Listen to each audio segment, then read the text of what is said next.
ನಮಸ್ಕಾರ ಸ್ನೇಹಿತರೆ. ಕೆಲವೊಂದು ಕಾಕತಾಳೀಯಗಳು ಕೇವಲ ಆಕಸ್ಮಿಕವಾಗಿರುವುದಿಲ್ಲ, ದೈವಲಿಖಿತವಾಗಿರ್ತವೆ. 60 ವರ್ಷಗಳ ಹಿಂದೆ ಡಾಕ್ಟರ್ ರಾಜ್‌ಕುಮಾರ್ ಅವರು ಮಂತ್ರಾಲಯ ಮಹಾತ್ಮೆ ಎನ್ನುವ ಸಿನಿಮಾವನ್ನ ಮಾಡ್ತಿರ್ತಾರೆ. ಆ ಒಂದು ಸಮಯದಲ್ಲಿ ಅವರ 2ನೇ ಮಗ ಜನಿಸ್ತಾರೆ.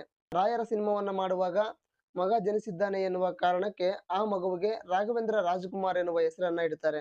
ಕಾಕತಾಳಿ ಏನು ಅಂದ್ರೆ, ಅಂದು ರಾಯರ ಮೇಲಿನ ಭಕ್ತಿಗಾಗಿ ಅವರ 2ನೇ ಮಗನಿಗೆ ರಾಘವೇಂದ್ರ ರಾಜ್‌ಕುಮಾರ್ ಅಂತ ಹೆಸರಿಡ್ತಾರಲ್ವಾ, ಇಂದು ಅದೇ ಗುರುರಾಯರ ಸನ್ನಿಧಾನ ಇರುವ ಮಂತ್ರಾಲಯದಲ್ಲಿ ರಾಘವೇಂದ್ರ ರಾಜ್‌ಕುಮಾರ್ ಅವರಿಗೆ ಒಂದು ದೊಡ್ಡ ಗೌರವದ ಪ್ರಶಸ್ತಿ ಸಿಗುತ್ತೆ. ಆ ಪ್ರಶಸ್ತಿ ಯಾವುದು? ಆ ಪ್ರಶಸ್ತಿಯನ್ನ ಕೊಟ್ಟ ಸಂಸ್ಥೆ ಯಾವುದು? ಯಾವ ಕಾರಣಕ್ಕೆ ಈ ಒಂದು ಪ್ರಶಸ್ತಿಯನ್ನ ಕೊಟ್ರು ಎನ್ನುವ ಸಂಪೂರ್ಣ ಮಾಹಿತಿಯನ್ನ ಈ ಒಂದು ವಿಡಿಯೋದಲ್ಲಿ ನೋಡ್ಕೊಂಡ್ ಬರೋಣ ಬನ್ನಿ.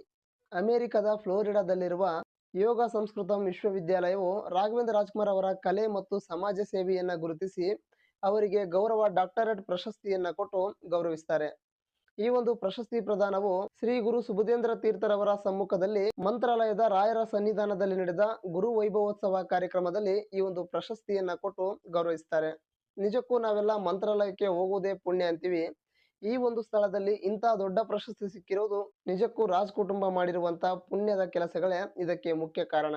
ಈ ಒಂದು ಪ್ರಶಸ್ತಿಯನ್ನ ಸ್ವೀಕರಿಸಿದ ನಂತರ ರಾಘವೇಂದ್ರ ರಾಜ್‌ಕುಮಾರ್ ಅವರು, ನಾನು ಹುಟ್ಟಿರುವುದೇ ರಾಯರ ಕೃಪೆಯಿಂದ, ಈ ಒಂದು ಪ್ರಶಸ್ತಿ ರಾಯರ ಸನ್ನಿಧಾನದಲ್ಲಿ ಸಿಕ್ಕಿರೋದು ಇದು ನನ್ನ ಪುಣ್ಯ ಅಂತ ಹೇಳಿದ್ದಾರೆ. ಅದಲ್ಲದೆ ಇನ್ನು ಮುಂದೆ ಸಂಪೂರ್ಣವಾಗಿ ಸಮಾಜ ಸೇವೆ ಮಾಡುತ್ತೇನೆಂದು ಹೇಳಿದ್ದಾರೆ. ನನ್ನ ಪರವಾಗಿ ಮತ್ತು ಪ್ರತಿಯೊಬ್ಬ ಕನ್ನಡಿಗರ ಪರವಾಗಿ ಡಾಕ್ಟರ್ ರಾಘವೇಂದ್ರ ರಾಜ್‌ಕುಮಾರ್ ಅವರಿಗೆ ಹೃದಯಪೂರ್ವಕ ಅಭಿನಂದನೆಗಳು.